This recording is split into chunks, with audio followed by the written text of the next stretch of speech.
Nós continuamos, então, trazer as atualizações do conflito em Israel com a doutora em Relações Internacionais e também assessora do Instituto Brasil-Israel, Karina Stande. Professora, é um prazer recebê-la aqui. Seja muito bem-vinda. Muito obrigada pelo convite.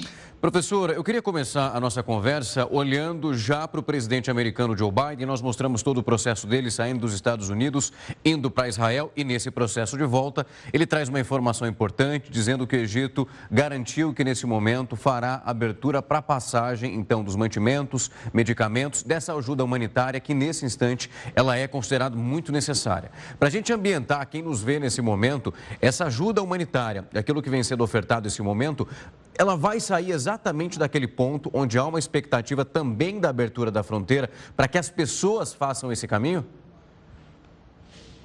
Sim, né? A negociação, a partir da decisão que foi feita, né, na negociação com o presidente dos Estados Unidos, Joe Biden, de que a ajuda humanitária iria entrar pelo Egito, então a fronteira seria aberta e a expectativa é que as pessoas, né, os civis, que queiram sair da faixa de Gaza, principalmente os brasileiros, né, que estão esperando o resgate, eles consigam sair por essa passagem pela fronteira com o Egito, da faixa de Gaza com o Egito. Então, essa é a expectativa neste momento, né? A princípio, a fronteira estava fechada e agora, com essa negociação com a ida de Joe Biden a Israel, agora conseguiram avançar na negociação para abrir esse canal, primeiramente de ajuda humanitária e agora também pensando futuramente na saída dos civis e dos que pretendem, né, fugir do conflito. Professora, quando a gente olha para esse ponto, há uma expectativa enorme, inclusive, de um grupo de brasileiros e também de outras nações, ao mesmo tempo, tentando fazer o que o Brasil conseguiu fazer, mas essa retirada, como nós mostramos pelos aviões da FAB, isso foi realizado porque as pessoas estavam no aeroporto, em Tel Aviv, então é um ponto muito estratégico. Quando a gente olha agora para esse ponto ali da fronteira, nessa parte, para a retirada desse grupo ali de aproximadamente 28 brasileiros e de americanos e várias outras pessoas de diferentes nacionalidades, em relação a isso, nós não temos nenhum acordo até esse momento.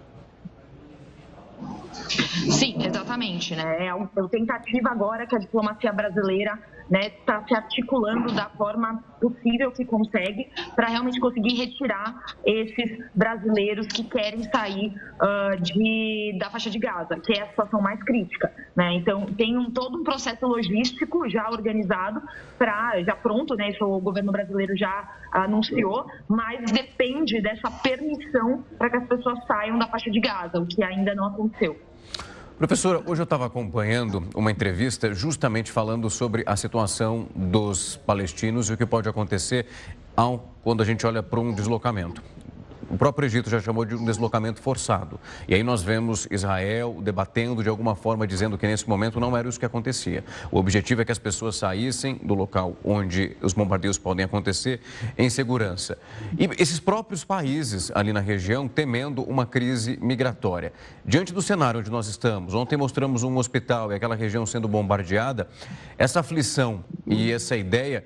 Isso pode, de alguma forma, começar a ser compartilhado com mais veemência pelas nações vizinhas? Essas pessoas, de alguma forma, tentando receber esses estrangeiros para, de alguma maneira, evitar que o pior aconteça? Ou quando nós olhamos ali aquele cinturão em relação aos países, é muito difícil esse recebimento acontecer, dadas as circunstâncias que nós temos? Sim, eu acho difícil, né? Há esse pedido, né, internacional, há esse apelo internacional. A opinião pública ela já tem se virado muito contra Israel nesse sentido, visto a situação humanitária dos palestinos em Gaza. Mas é aquilo, a fronteira tem dois pontos de saída de Gaza, um ponto por Israel e outro ponto pelo Egito. Israel dificilmente vai abrir a fronteira com o perigo de membros do Hamas se infiltrarem no meio dos civis e saírem de Gaza. Então, Israel provavelmente não vai permitir uma saída pelo seu território. A saída seria pelo Egito.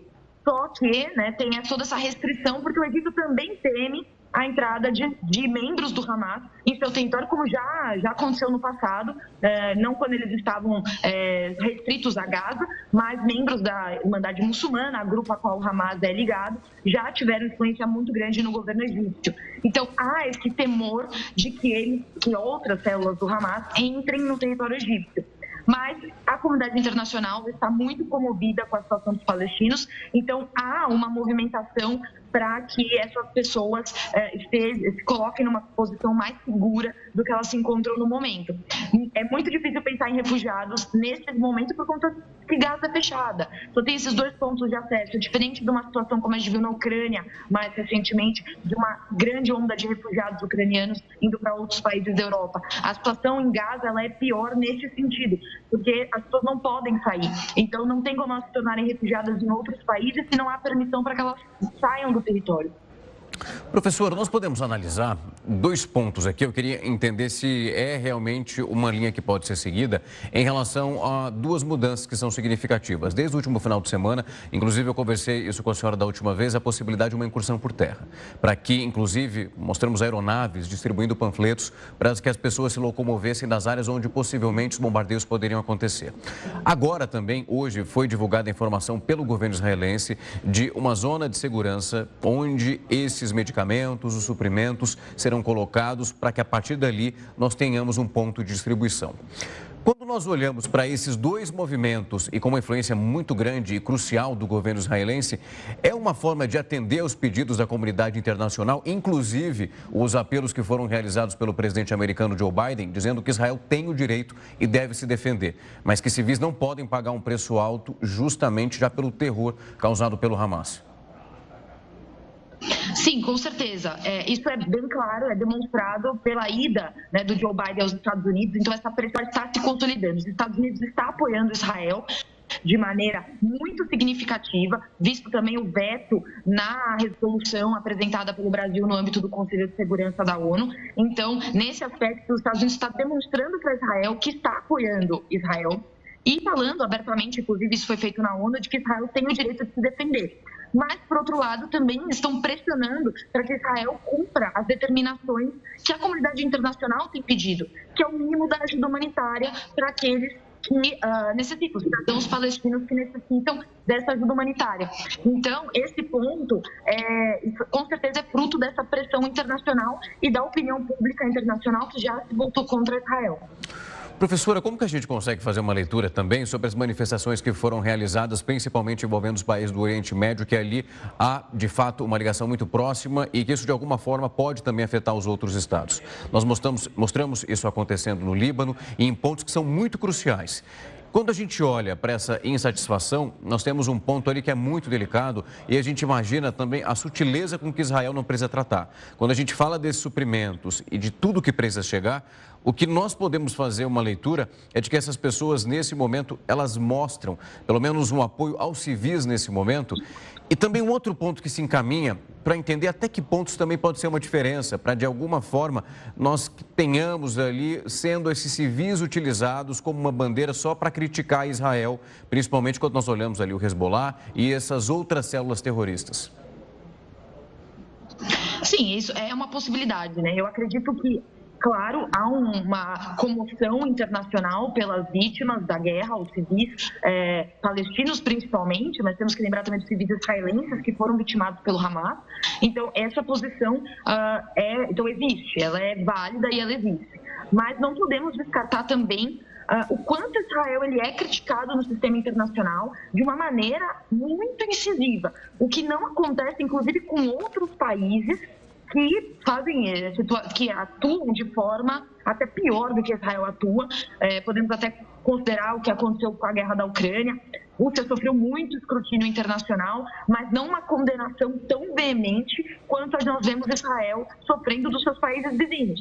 Então, é uma situação que há aqueles que, de fato, estão se solidarizando com a situação dos civis palestinos, mas também se utilizam desta questão para condenar Israel na arena internacional. Isso é inegável, visto também a situação da crítica exacerbada ao contra-ataque israelense, que, em certa medida, deve ser feita, mas, na minha opinião, eu acho que está sendo exacerbado a forma como a comunidade internacional tem condenado Israel nesse sentido, uma vez que Israel foi atacado em primeiro lugar. Professora, vamos olhar agora um pouco para o Conselho de Segurança. Hoje nós mostramos a resolução do Brasil, que recebeu 12 votos, mas que não foi aprovada. Tivemos uma fala ali da representante americana de cadeira cativa dentro do Conselho, também a fala da liderança russa naquele momento. Mas uma que eu queria pegar e discutir com a senhora é justamente a presença de Israel e também as falas que foram proferidas justamente pelos seus representantes depois da negativa em relação a essa resolução. Essa própria autoridade israelense diz que naquele momento se sentia muito decepcionada em relação às tratativas que não foram realizadas ali. E essas tratativas, pelo menos quando nós olhamos o que foi definido por parte do governo russo e também que não foi aprovado, e tivemos a resolução que pediu um cessar-fogo. Só que esse cessar-fogo, o próprio primeiro-ministro Benjamin Netanyahu disse que ele não existe nesse momento, que o objetivo dele, muito claro, é varrer o Hamas, para que de alguma forma ele não ganhe mais terreno e não inspire, assim, outras células terroristas a cometer o mesmo. E aí nós tivemos já ali a autoridade americana dizendo que não considerava também um cessar-fogo, mas que aguardava uma condenação mais presente por parte dessas outras nações. A gente tem um impasse dentro do Conselho de Segurança? É impossível conseguir agradá-los ali para ter uma resolução definitiva e aprovada? Sim, pensando na estrutura do Conselho de Segurança, né, que é a mesma estrutura desde a sua fundação em 45, no pós-Segunda Guerra, nós temos 5 países que têm poder de veto, sendo eles China, Rússia, Estados Unidos, França e Grã-Bretanha. Na conjuntura atual do sistema internacional, é muito difícil pensarmos em uma resolução que vá levar a uma aprovação partindo dos Estados Unidos, Rússia e China, principalmente. França e Grã-Bretanha costumam, se alinhar mais aos Estados Unidos, apesar da França ter votado a favor da resolução proposta nessa última reunião. Então, o que mais entra nesse contexto de embate é Rússia, Estados Unidos e China. Então, nessa atual conjuntura, eu não consigo vislumbrar uma resolução que seja aprovada dentro deste Conselho, né? Então, isso limita muito a atuação do Conselho. Mas isso parte também de uma própria interpretação de Israel e Estados Unidos de que o Conselho de Segurança e os países que fazem parte não devem interferir no conflito agora, que não é uma alçada do Conselho intervir nesse conflito e determinar o que deve ser feito. A visão que é tida por Israel é de que o Hamas continua a lançar mísseis, isso é fato, continua a lançar dezenas, centenas de mísseis diariamente em diferentes regiões, o Hezbollah lançando mísseis ao norte de Israel, e que Israel se vê na função de mostrar para o Hamas a sua força. E isso também foi reforçado no próprio discurso de Joe Biden, quando chegou a Israel, de que o Hamas veria a força e que os Estados Unidos estariam apoiando Israel neste processo. Então, é essa interpretação e esse choque de ideias que impede que uma resolução seja aprovada no âmbito do Conselho de Segurança. Professora, quando nós começamos a discutir aqui, nós olhávamos, pelo menos na ramificação do Hamas e aí as suas raízes, para entender como ele era fortalecido. A gente explicou como o Irã está presente dentro desse processo e também questionamos como era possível, de alguma forma, estrangular essa força no sentido de que o financiamento não acontecesse mais. E nós mostramos também hoje que os Estados Unidos acabou aplicando sanções, principalmente em carteiras de investimento, onde esse dinheiro, possivelmente vindo de outros países, poderia fortalecer o Irã e esse dinheiro chegando então a Hamas. Quando a gente olha uma sanção como essa, a gente lembra que o Irã já sofre tantas outras. É uma medida que pode trazer um impacto muito grande. A gente já falou de sanção na guerra da Rússia e Ucrânia e a gente viu que a Rússia, claro que numa outra proporção econômica e também num outro fortalecimento, conseguiu de alguma forma se safar dos momentos mais delicados da economia. Quando a gente olha para o que foi feito com o Irã, é possível termos então na nossa frente algo que traz um malefício enorme? Bem, eu não vejo dessa forma porque as sanções elas dependem que os países apliquem e mantenham elas. E nós temos alguns países que não cumprem sanções no sistema internacional e que têm um peso muito grande dentro da economia internacional, que é o caso da China e da própria Rússia. Então, no caso das sanções, por exemplo, que foram impostas à Rússia, isso obviamente afetou a economia russa em primeiro momento, mas acabou trazendo um malefício muito maior para os próprios países europeus que dependiam da importação do gás russo do que da própria Rússia. E a China acabou não cumprindo as sanções e criando até um sistema de triangulação, comprando, por exemplo, gás da Rússia e repassando para outros países, e também outros produtos. Então, a China ela não cumpre essas sanções e a Rússia também não. A China não cumpre nenhuma sanção ao Irã. isso já tem um tempo, e a Rússia também não. Então, depende muito que os países se envolvam, porque o sistema internacional ele é anárquico, os países são soberanos. Então, eles tomam a decisão do que eles vão cumprir ou não. Então, depende muito, para as sanções funcionarem, na maneira como é esperado que funcionem, depende dessa atuação dos outros países para que essas sanções sejam cumpridas. Então, nesse caso, eu não vejo muito malefício para a economia iraniana, uma vez que eles já têm sanções que são aplicadas e eles continuam fazendo comércio com a China e com a Rússia e com outros países da região que não cumprem as sanções impostas, porque veem como elas uma imposição do Ocidente representado pelos Estados Unidos. Professora, foi um prazer recebê-la aqui mais uma vez. Para entender esses últimos acontecimentos, a gente sempre tenta trazer essa leitura para mais perto e levar essas últimas atualizações de uma maneira que seja mais palatável, para a gente conseguir traduzir esses últimos momentos e que a gente continua ali levando esse entendimento quase que minuto a minuto para quem nos acompanha e não perder o fio dessa meada toda. Muito obrigado. Muito obrigada.